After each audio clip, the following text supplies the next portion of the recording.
Gloria sea el nombre del Señor. Damos gracias una vez más por el amor y la misericordia del Señor derramado en nuestros corazones. A Él sea la gloria, la honra, el poder, el imperio, por los siglos de los siglos, porque Él solo es Dios. Dios soberano que tiene el poder y la autoridad y que nada, absolutamente nada escapa de su poder, dominio y control. Nosotros debemos sentirnos honrados de servir a un Dios que todo lo puede. El hecho de que nosotros le hayamos pedido a Dios en circunstancias determinadas o le hayamos hecho a Dios algunas peticiones y Dios no la haya respondido, no quiere decir que Dios no pueda realizar esa petición. Dios conoce el presente, el pasado y el futuro y sabe qué es lo más conveniente para sus hijos. Así que damos gracias a Dios por todo ello. En esta mañana vamos a seguir con nuestro tema, el futuro, y dentro de ese futuro, la corona con la que el apóstol Pablo será recompensado. Quiero explicar que este texto tiene muchas implicaciones y puntos importantes que nosotros debemos conocer. Por esa razón, me he tomado la libertad de tener que explicar el texto palabra por palabra o las palabras que aparecen allí, porque cada una de estas palabras tienen una implicación para nuestro beneficio. Explicamos la semana pasada lo que tenía que ver con la palabra que aparece allí en el texto en 2 de Timoteo capítulo 4 verso 8, donde el apóstol Pablo empieza este texto diciendo: por lo demás me está guardada la corona de justicia, la cual me dará el Señor, juez justo, en aquel día. Y no solo a mí, sino también a todos los que aman su venida. Explicamos la semana pasada, porque muchos han interpretado la palabra del apóstol Pablo cuando el apóstol Pablo dice: no sé si es más provechoso estar en la carne por vosotros o ausente. Como que el apóstol Pablo está diciendo como que él no tiene la intención de querer morir. Es todo lo contrario. Cuando nosotros analizamos los escritos de Pablo, el apóstol Pablo en varias ocasiones repite que para él el vivir es Cristo y el morir le es ganancia. Ahora bien, Pablo sabía que cuando le escribió esta carta o cuando escribió la carta a los filipenses, que la escribió desde su primera prisión, él sabía que le quedaba mucho ministerio por delante. Y nosotros sabemos que se escribieron las cartas desde la prisión, desde el primer encarcelamiento de Pablo, se escribió la carta de los filipenses, colosenses, primera y segunda de Timoteo o a Timoteo, Tito, Filimón y otras cartas más que el apóstol Pablo escribió desde la prisión. Cuando Pablo escribe ya esta carta a Timoteo, ya Pablo entiende que su ministerio y su propósito han concluido y que el veredicto final del el sistema terrenal, en este caso de Nerón, iba a ser en desfavor del apóstol Pablo en cuanto a su existencia física. Pero el apóstol Pablo sabe que las decisiones que los hombres puedan tomar no están sujetas a la voluntad de los hombres, sino a la voluntad de Dios. Entonces el apóstol Pablo escribe esta expresión de la que nosotros hoy vamos a seguir hablando. Decíamos la semana pasada que esa expresión, por lo demás, viene del griego loipos, que se refiere en general a lo que queda, a lo que falta por venir. Lo que resta por ser llevado a cabo después de lo que Pablo ha llevado a su feliz término. Lo que le quedaba a Pablo después de que el pasado, el presente, se hayan terminado. Sería mucho, pero mucho más glorioso que lo que Dios le había permitido a él realizar. Porque ahora viene la recompensa a todo lo que Dios le ha permitido a él realizar por el bien de la iglesia. Entonces, en el mismo texto aparece la siguiente palabra, que es la palabra guardada.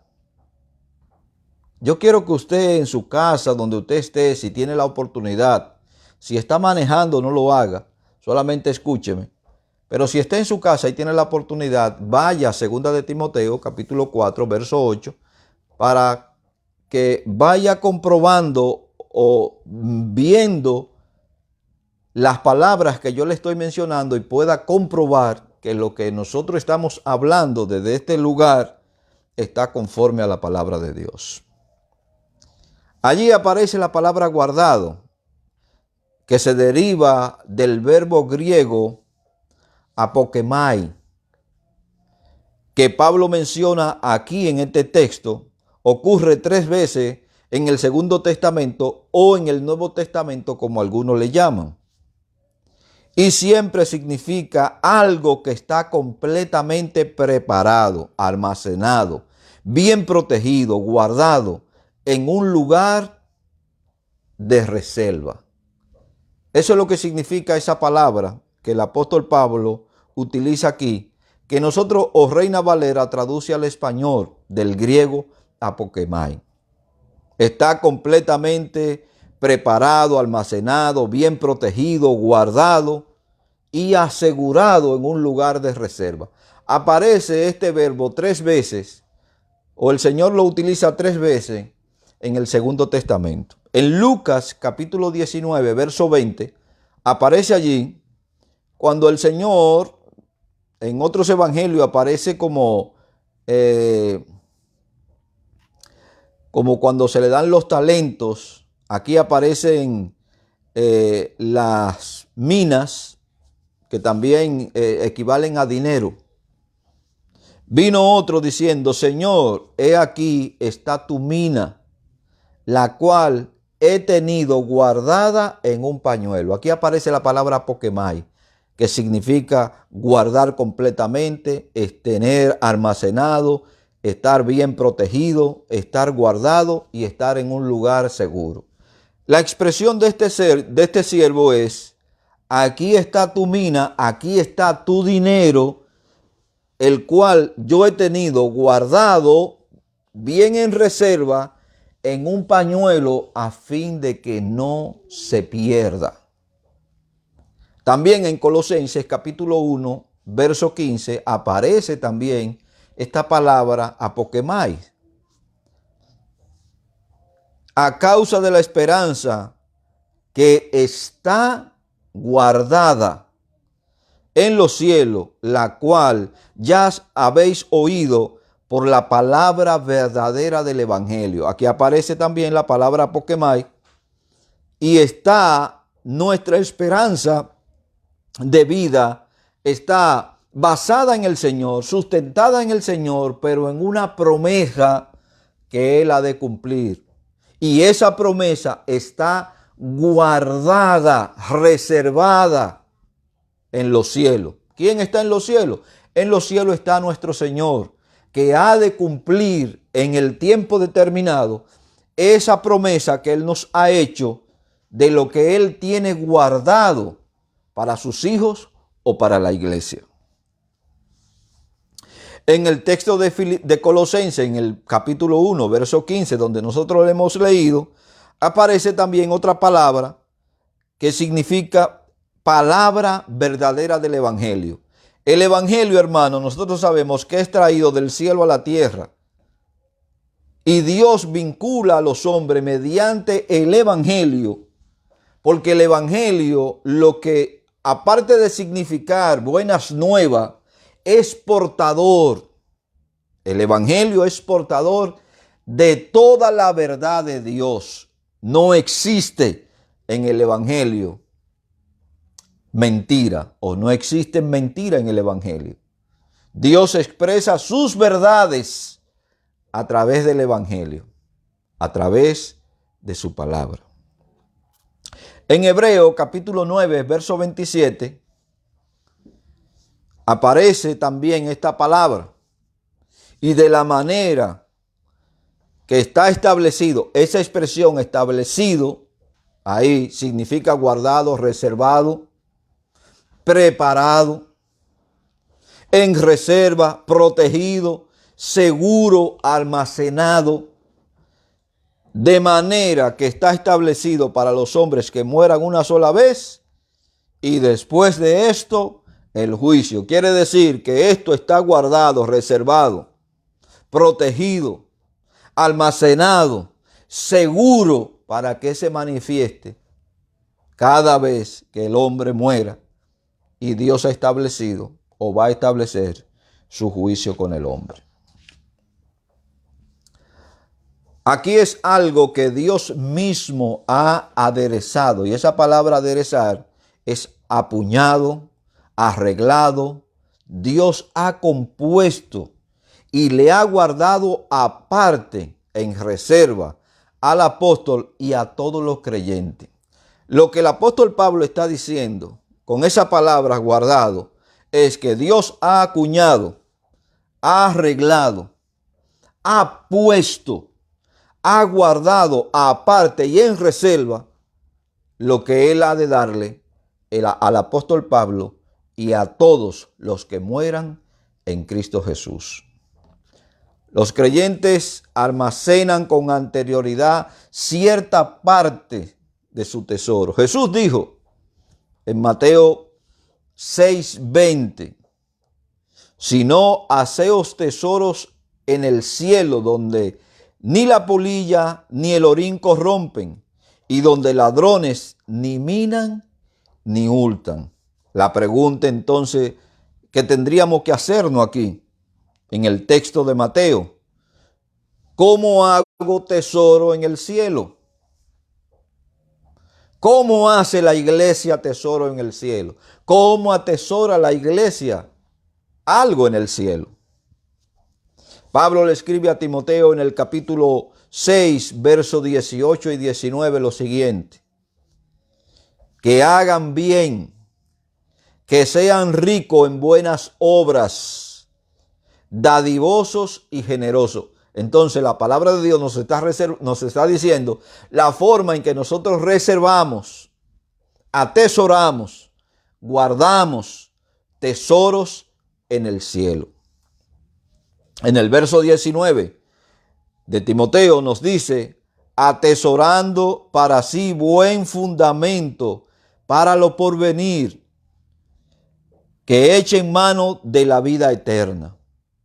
Dicho sea de paso, hermano, yo quiero que usted me entienda y no vaya a pensar que yo le estoy diciendo a usted que usted tiene que llenarse de obra para acumular grandes tesoros en el cielo, o que usted tiene que hacer muchas obras para usted ser salvo. Y vuelvo a repetirle, nosotros hacemos las obras porque somos salvos, no para salvarnos. La iglesia de Cristo hace la obra porque es salvo, no para salvarse. Lo que nosotros hacemos, la Biblia nos enseña que Dios lo ha predestinado o lo ha prefijado desde la fundación del mundo para que nosotros hagamos esas obras que Dios espera que nosotros hagamos. Y cuando nosotros hagamos esas obras conforme a la palabra de Dios y al mandamiento de Dios, esas obras van acumulando, así, por así decirlo, pequeñas cantidades en el cielo. Aunque Pablo no conoció a Jesús en su vida terrenal, sin duda oyó de mano de los apóstoles la promesa que el Señor hizo en Mateo capítulo 5, verso 11 y verso 12. Bienaventurados sois cuando por mi causa os vituperen y os digan toda clase de mal contra vosotros mintiendo. Gozaos y alegraos porque vuestro galardón es grande en los cielos, porque así persiguieron a los profetas que fueron antes de vosotros. Ahí le está hablando de un galardón por causa de la difamación, por causa de la persecución, por causa de la injuria, por causa de guardar el nombre del Señor. Y dice que así persiguieron a los profetas que fueron antes que nosotros. El Señor Jesús dijo que hay recompensa para los que hacen las cosas en secreto. Mateo capítulo 6, versos 4, 6 y 18 nos dicen, para que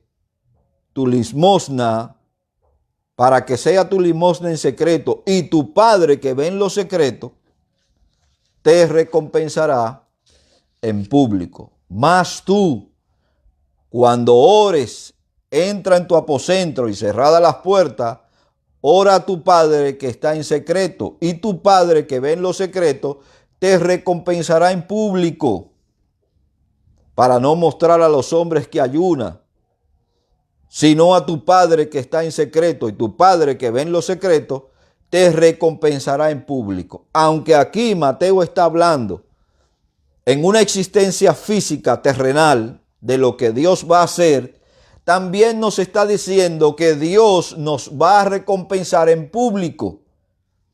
Y la recompensa que nosotros hemos de recibir, tanto en la tierra como en el cielo, Dios la va a hacer pública. De ahí la importancia, hermano, de que nosotros como hijos del Señor, como parte de la iglesia, nuestras motivaciones, nuestras intenciones sean tan buenas como las obras que nosotros podemos realizar a fin de traer a otro a la verdad del evangelio, o a fin de anunciar a otro la verdad del evangelio. El Hijo del Hombre vendrá en su gloria o en la gloria de su Padre, según Mateo 16, 27, donde nos dice, porque el Hijo del Hombre vendrá en la gloria de su Padre con sus ángeles, y entonces pagará a cada uno conforme a sus obras. El que hizo las cosas conforme a la voluntad de Dios, conforme a la intención y al propósito de Dios, será recompensado. Y el que hizo las obras con apariencia de piedad, sin estar la piedad involucrada en él, porque hay una segunda intención, también recibirá la recompensa a la obra deshonesta que éste hizo, entre comillas, para el Señor. Aquí la promesa de Jesús no era una revelación nueva, sino que el Señor está citando el Salmo 62, 12, donde nos dice, tuya, oh Señor, es la misericordia, porque tú pagarás a cada uno conforme a sus obras. El apóstol Pablo también hace eco de esta expresión o de este salmo y hace referencia en Romanos capítulo 2, verso 6, donde nos dice, el cual pagará a cada uno conforme a sus obras. Juan también toma la palabra del Señor cuando aplica o explica en Apocalipsis capítulo 2, verso 23, y nos dice, y a sus hijos heriré de muerte, y toda la iglesia sabrá que yo soy el que escudriña la mente y el corazón, y os dará a cada uno según vuestras obras. El Señor dará a cada uno según nuestras obras. El autor del libro de los Hebreos, en el verso 11, en el capítulo 11, verso 6, nos dice: pero sin fe es imposible agradar a Dios, porque es necesario que el que se acerca a Dios crea que en Él hay. Esa palabra, crea que en Él hay, es que crea que Dios existe y que es galardonador de lo que le buscan. Ningún autor de las Escrituras proclamó con más fuerza que Pablo la verdad de que la salvación es solo por gracia. Y esa gracia es de Dios, que opera a través de la fe, no de su fe, sino de la fe que Dios pone en el oyente para que pueda responder a su verdad. Acuérdese que los oyentes están muertos en sus delitos y pecados y deben ser resucitados. Y es donde el autor de los Hebreos nos dice que la palabra de Dios es más cortante que cualquier espada de dos filos, que entra, separa, divide hasta lo más profundo del ser humano. Entonces el hombre en ese momento está apto para recibir, creer o rechazar la verdad que se le está diciendo. Aún así, ningún otro autor de las Escrituras anticipó con más gozo la recompensa que recibirá un día por parte del Señor. Ese Señor que nos ha salvado y que nos ha sustentado por su gracia. Pablo continuamente está presionando y se presionaba a sí mismo, según lo que dice Filipenses capítulo 3, verso 14, donde nos dice: prosigo a la meta, al premio del supremo llamamiento de Dios en Cristo Jesús. Nuestra motivación, nuestra fuerza, nuestra dependencia están exclusivamente en el Señor y basado concretamente en sus promesas. Y Dios es fiel para cumplir cada una de las cosas que Él ha prometido. Esta recompensa se basará más bien en nuestras intenciones que en nuestros logros personales. Por eso le decía que las obras deben ser tan buenas o tan bien intencionadas como la obra que nosotros estamos haciendo. El autor de los Proverbios hace una pregunta retórica para aquellos que piensan que Dios no le conoce, que Dios no le está viendo, que Dios no juzgará sus intenciones, sus motivaciones y sus maquinaciones. El autor de los Proverbios hace la siguiente pregunta y dice,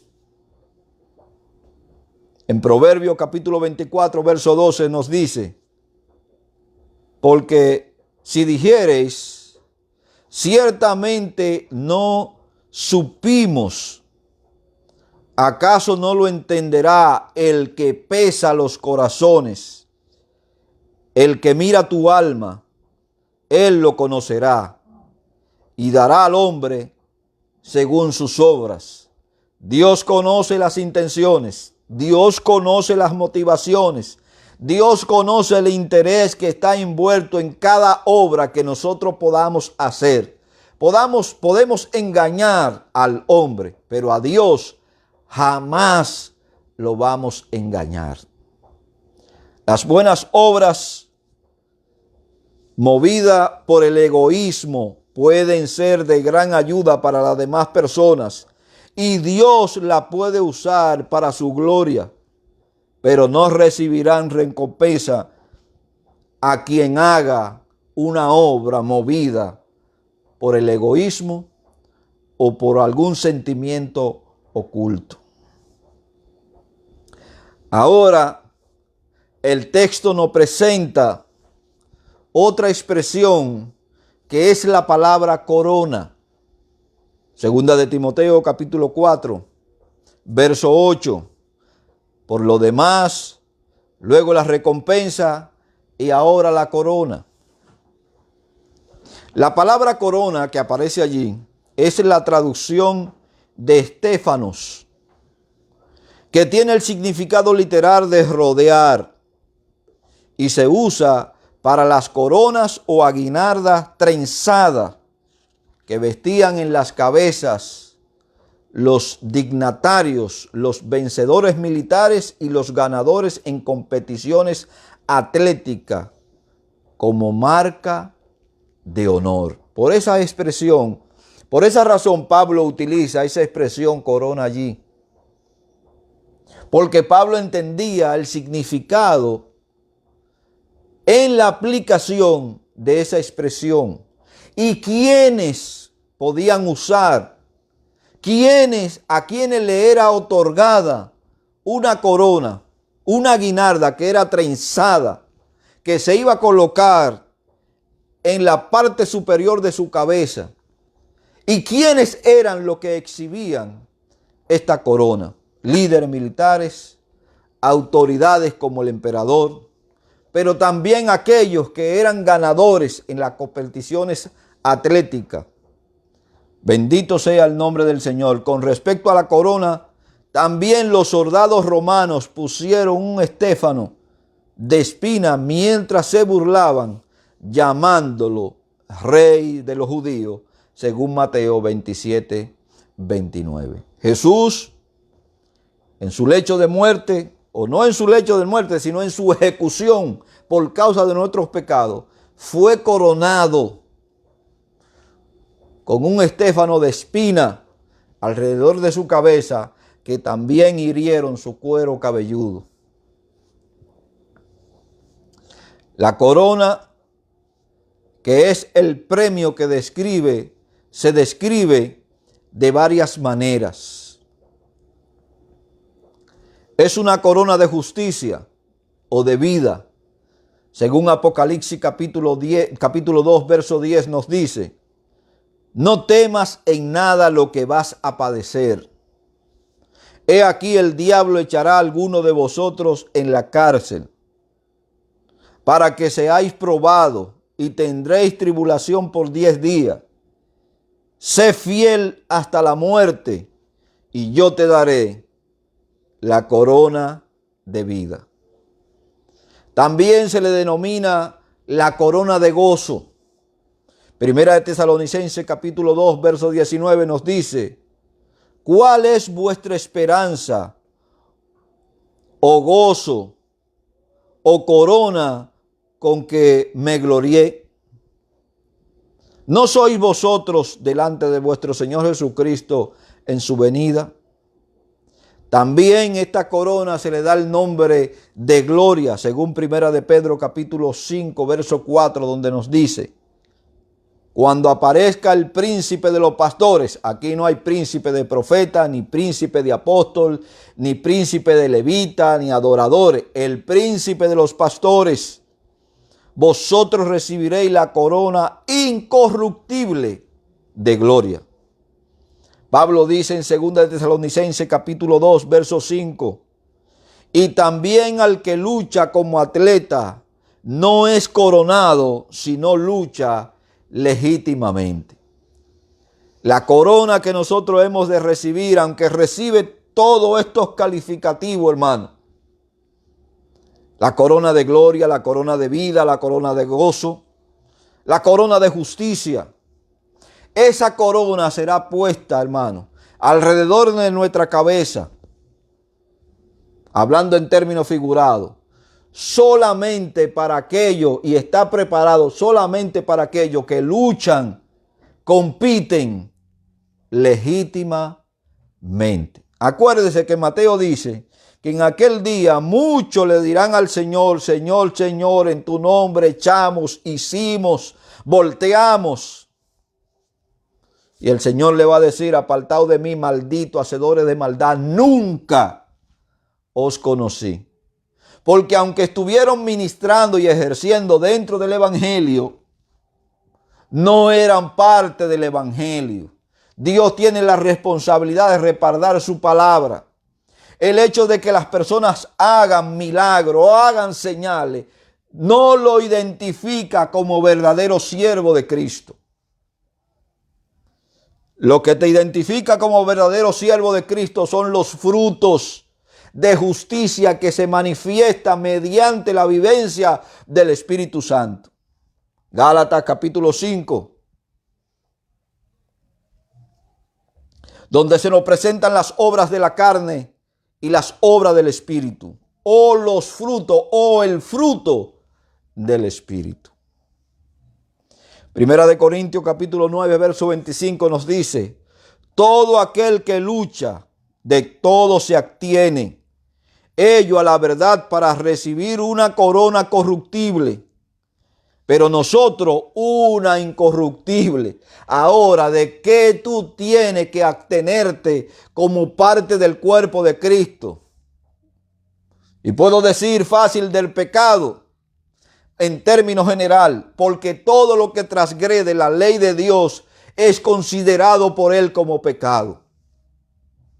Murmuración, crítica, adulterio, fornicación, robo, cualquier práctica de inmundicia que tú puedas practicar con tu cuerpo es considerado como un acto de rebelión contra Dios. Entonces debemos exhibirnos, abstenernos de cualquier tipo de pecado que ofenda la santidad de Dios. Y como competidores que nosotros somos y estamos en una carrera constante hacia una meta de ser coronado, debemos abstenernos de cualquier contaminación que nos retrase en el camino o en esta carrera. 1. Cuando nosotros creímos, y ahora le voy a hablar de la justicia, cuando nosotros creímos en Cristo como nuestro Señor y Salvador, a nosotros se nos imputó, se nos dio, se nos agregó, se nos acomodó en lo que tiene que ver con la justicia. Nadie que no sea justificado puede pretender heredar, conseguir o ser coronado con esa corona de gloria, de gozo, de justicia, de santidad que solamente el Señor da. Romanos capítulo 4, verso 6 nos dice: como también David habla de la bienaventuranza del hombre a quien Dios atribuye, da justicia sin obra. Somos salvos por gracia, pero por obra. ¿Y cómo es esto, hermano? Si somos salvos por gracia, no podemos ser salvos por obra. Sí, hermano, somos salvos por gracia, pero también por la obra redentora de Cristo en la cruz del Calvario. Por esa obra nosotros somos salvos. Por esa obra nosotros somos justificados. Pero por la obra de Él, no por obra que nosotros podamos hacer. Por eso, vuelvo a reiterar, hacemos las obras porque somos salvos. No hacemos obra para salvarnos. Romanos capítulo 5, verso 1 y verso 2 dice: justificado pues por la fe, tenemos paz para con Dios por medio de nuestro Señor Jesucristo. Aquí no hay más nadie. Aquí hay un solo mediador entre Dios y los hombres, un solo intermediario entre Dios y los hombres, un solo camino entre Dios y los hombres. No existe más ni Mahoma, ni los dioses de la India, ni ningún otro ser creado puede ser intermediario entre Dios y los hombres. Solamente Cristo nos otorga la justificación por medio del sacrificio. Por quien también tenemos entrada por la fe en esta gracia. ¿Por quién? Por Cristo, en la cual estamos firmes. ¿Firme por qué? Por nuestras fuerzas. No, hermano. Estamos firmes porque Él nos sostiene en Él. Y lo que son de Él, el diablo no lo puede arrebatar, hermano. y nos gloriamos en la esperanza de la gloria de Dios. A medida que vivimos en Cristo, su Espíritu Santo obra justicia práctica en nosotros y a través de nosotros, según Romanos capítulo 6, verso 13. Ni tampoco presentéis vuestros miembros al pecado como instrumento de iniquidad, sino presentaos vosotros mismos a Dios como vivo de entre los muertos, y vuestros miembros a Dios como instrumento de justicia. Dios otorga la justificación para que nosotros proyectemos esa justificación que Dios nos ha dado. Esa, hermano, es la garantía de lo que Dios ha hecho en nosotros. Por eso el apóstol Pablo dice en Corintios 5:17, si alguno está en Cristo, nueva criatura es. Las cosas viejas pasaron ya, vienen a ser todas hechas nuevas. Es una contradicción de término. Escuche lo que le voy a decir. Es una contradicción de término el usted decir que usted es cristiano mientras usted es un mentiroso. Es una contradicción de término usted decir que usted es cristiano mientras usted es un adúltero y un fornicario. Es una contradicción de término decir que usted es cristiano mientras usted es un ladrón y lo que se pueda decir de ahí para allá. Es una contradicción de término. O usted nueva criatura o usted no ha nacido de nuevo. Y esa es la expresión que el Señor Jesús, cuando habla con Nicodemo, cuando somos nacidos de lo alto, cuando somos nacidos de nuevo y la simiente de Dios está en nosotros, esa simiente de Dios nos impulsa a rechazar el pecado. Si a los hijos de Dios se les diera la oportunidad de declinarse a favor o en contra del pecado, creo que todos los hijos de Dios se declinaran en contra del pecado.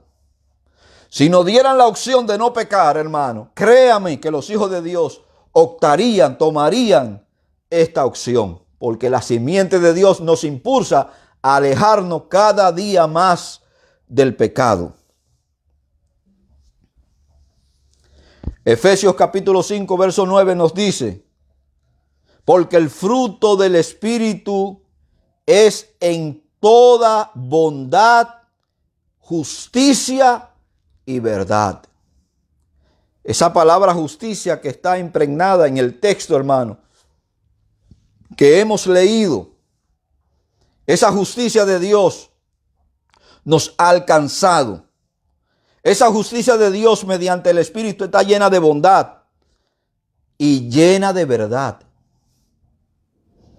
Primera de Pedro capítulo 2 verso 24 nos dice, quien llevó él mismo nuestros pecados en su cuerpo sobre el madero para que nosotros, estando muertos al pecado, vivamos a la justicia, y por cuya herida fuisteis sanados. Muertos al pecado, entonces vivamos conforme a esa justicia que nos ha sido otorgada, dada, delegada. Así, aún así, por causa del pecado que cuelga en nosotros como una prenda vieja y sucia, debemos batallar contra la injusticia. En segundo lugar, Él también nos asegura. Mateo capítulo 5, verso 6 nos dice, bienaventurados los que tienen hambre y sed de justicia, porque ellos serán saciados. Sí, hermano, hay un pueblo que clama por justicia. Hay un pueblo que anhela el cumplimiento de la justicia. Hay un pueblo que ve cómo el pecado se ha enseñoreado y ha dominado al hombre por completo, de tal forma que tanto sus actos de injusticia son aberrantes para la iglesia, cuanto más para el Señor. Y nosotros tenemos hambre y sed de la justicia de Dios.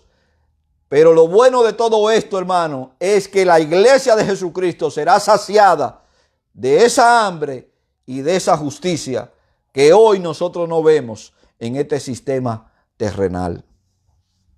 Nuestra satisfacción vendrá de aquello que estamos esperando, pues la justicia será la recompensa de quienes la buscan.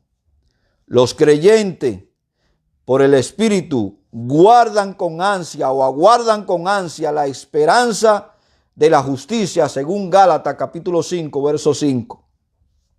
Pues nosotros, por el Espíritu, aguardamos por fe la esperanza de justicia. Tal como aguardamos unos cielos nuevos y una tierra nueva. Segunda de Pedro capítulo 3, verso 13 nos dice: pero nosotros esperamos, según su promesa, cielo nuevo y tierra nueva, en los cuales mora la justicia. Este sistema está colapsando. El pecado se ha incrementado de una forma vertiginosa. Estamos llenos de injusticia por donde quiera que miramos. Justicia penal, justicia social, justicia moral.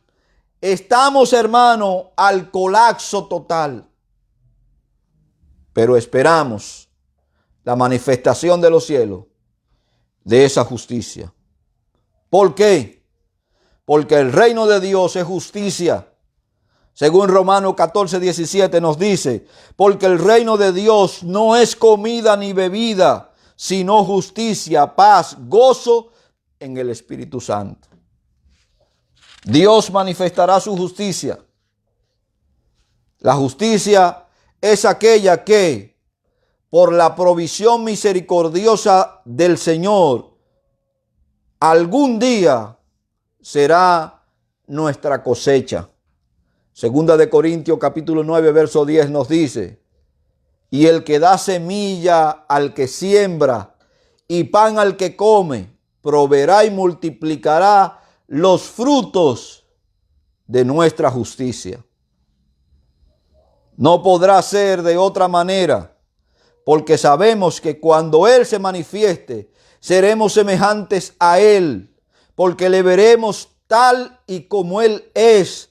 Primera de Juan capítulo 3, verso 2 nos dice: amados, ahora somos hijos de Dios y aún no se ha manifestado lo que hemos de ser, porque cuando Él se manifieste, seremos semejantes a Él, porque le veremos tal y como Él es. Entonces experimentaremos total y absolutamente la manifestación y la incorporación de la justicia en nosotros, porque le vamos a ver tal y como Él es. Filipenses capítulo 3, verso 21 nos dice: el cual transformará el cuerpo de la humillación nuestra, para que sea semejante al cuerpo de su gloria o de la gloria suya, por el poder con el cual puede también sujetar a sí mismo todas las cosas. En aquel día, nuestros vestidos, según Apocalipsis 19:8, y ella se le ha concedido que se vista de lino fino, limpio y resplandeciente, porque el lino son las acciones justas de los santos. Aquí toma esta figura literal para representar en la limpieza las acciones de los hijos del Señor. La frase de justicia que aparece en este texto, en el 2 de Timoteo capítulo 4, verso 8, es la traducción del sustantivo singular griego dikaiosuné, que aquí es un genitivo. Lingüísticamente podría ser un genitivo de la fuente, lo cual significa la palabra justicia allí, hermano, lo cual significa la causa de la corona. Es decir, la corona es otorgada por la justicia de aquel que la prometió, o en cuyo caso la justicia describe la naturaleza de la corona. Dios es bueno, hermano. Si es de justicia, quiere decir que es recompensada por la justicia. Y Dios es toda justicia. Entonces, esa corona de la cual Pablo está hablando es recompensada por la justicia que opera en Dios. Porque Dios es la manifestación de toda justicia y pagará a cada uno conforme a sus obras. Dios no hace acepción de personas. La justicia no nos permite o no le permite a Dios hacer acepción de personas. En Dios no existen las razas. En Dios no existen las denominaciones. En Dios existen los creyentes y los que no son creyentes. Dios no mira ni blanco, ni amarillo, ni negro. Dios no ve a todos con ojo de justicia. Pablo pasa a decir que le está reservada la corona. En los juegos, el máximo galardón era una corona de laurel con la que se coronaba al vencedor, y la llevaba o la llevaría con el más grande honor que un atleta de aquel entonces recibiría. Ahora el más grande honor que se recibe hoy los atletas, hermanos, es el dinero que se le paga.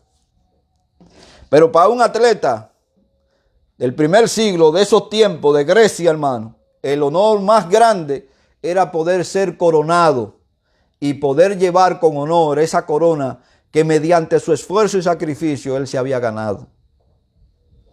Aunque nosotros, hermano, está implicado cierto sacrificio, no depende de nosotros, sino depende exclusivamente de Dios. Dios es el que pone el querer por el hacer por su santa voluntad. Pero esa corona que se le daba a esos vencedores se secaría en unos días. Pablo sabía que le esperaba una corona que no iba a cesar jamás, que era por los siglos de los siglos. En este momento Pablo pasa del veredicto de los hombres al veredicto de Dios. Y la iglesia tiene que observar directamente esto si cree en la soberanía de Dios. No hay nada que ocurra en este sistema ni fuera de este sistema que escape al conocimiento y a la soberanía de Dios. Y la iglesia debe entender esto, que a los que aman a Dios todas las cosas le ayudan a bien, positiva o negativa, todas nos ayudan a bien. Esto es a lo que conforme al propósito de Dios somos llamados. Sabía que dentro de muy poco estaría ante un tribunal romano y que su juicio no podría tener más que un solo resultado. Sabía cuál había de ser el veredicto de Nerón, pero también sabía cuál sería el veredicto de Dios. Y eso es lo más importante, lo que nosotros debemos tener en cuenta. No importa lo que digan los hombres, no importa lo que determinen los hombres. Aquí lo que importa y quien tiene la última palabra es Dios. Ni se atrasa ni llega tarde. Aquel cuya vida estaba dedicada a Cristo considera con indiferencia el dictamen o veredicto de los hombres. No se preocupaba si le condenaban, porque lo único que le interesaba es oír la voz de su maestro que le dijera: buen hecho, y buen siervo eres. En ese sentido, la corona del vencedor que ha vivido conforme a la justicia de Cristo en un mundo injusto. Porque el mundo no es justo. Ni usted espere justicia del mundo, hermano.